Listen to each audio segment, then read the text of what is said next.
కుంభరాశి వారికి 2025 జనవరి నెలలో ఏ గ్రహాల అనుకూలం ఏ గ్రహాలు ప్రతికూలం అనేటువంటి విషయాన్ని పరిశీలన చేస్తే జన్మరాశిలో సంచరిస్తూ ఉన్నటువంటి శుక్రుడు యోగదాయకుడు, రెండవ ఇంట్లో ఉన్నటువంటి రాహు యోగిస్తున్నారు.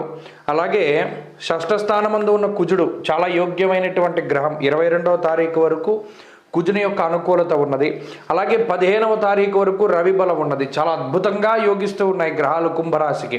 అంటే రవి బలం ఉన్నది, బుధ బలం ఉన్నది, కుజ బలం ఉన్నది, రాహు బలం ఉన్నది, శుక్ర బలం ఉన్నది. దాదాపుగా 5 నుండి 6 గ్రహాలు అనుకూలిస్తూ ఉంటే చాలా టాప్ మోస్ట్. నిజానికి మిగతా ఏ రాశులకి కూడా అంత అనుకూలత లేదు. మీరు గమనిస్తే 12 రాశుల్లో కుంభరాశికి మాత్రమే 5 నుండి 6 గ్రహాల తాలూకు శుభ ఫలితాలు ఉన్నాయి. అటువంటి పరిస్థితుల్లో చాలా అద్భుతంగా ప్రారంభమవుతుంది సంవత్సరం. మరీ ముఖ్యంగా ఈ కొత్త సంవత్సరం చాలా పాజిటివ్గా స్టార్ట్ చేయగలుగుతారు.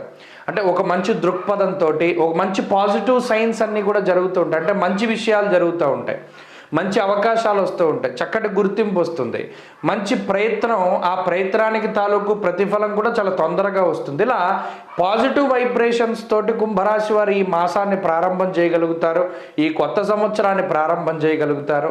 పాత సంవత్సరాన్ని చాలా అద్భుతంగా దానికి వీడ్కోలు చెప్పగలుగుతారు.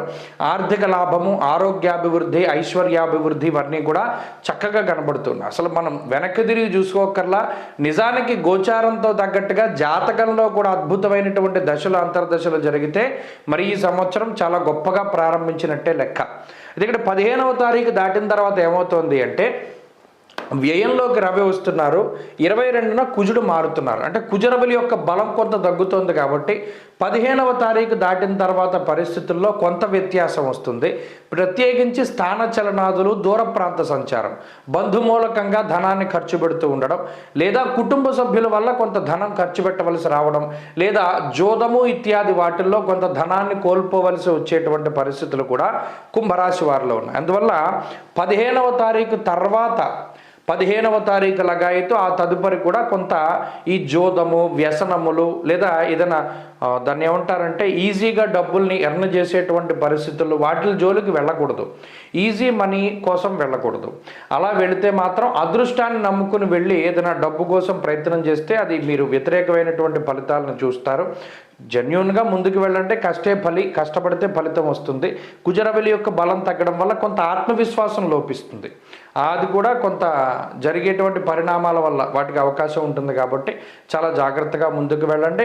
ఈ సంవత్సరం చాలా బాగున్నది. 15వ తారీఖు దాటాక కొంత గ్రహస్థితి తగ్గుతోంది కాబట్టి దాన్ని మరింతగా పెంచుకునేటువంటి ప్రయత్నం చేయడానికై సుబ్రహ్మణ్యారాధన ప్రధానంగా చేయాలి, లేదా కాలభైరవ ఆరాధన కూడా చేయాలి. అష్టమి రోజున కానీ, ఆదివారం రోజున కానీ, చతుర్దశి రోజున కానీ ప్రత్యేకించి కాలభైరవుని యొక్క ఆలయానికి వెళ్ళి కూష్మాండ దీపాన్ని పెట్టి కాలభైరవాష్టకాన్ని చదవడం ద్వారా ఈ గ్రహస్థితిని అద్భుతంగా మలుచుకోగలుగుతారు. స్వస్తి.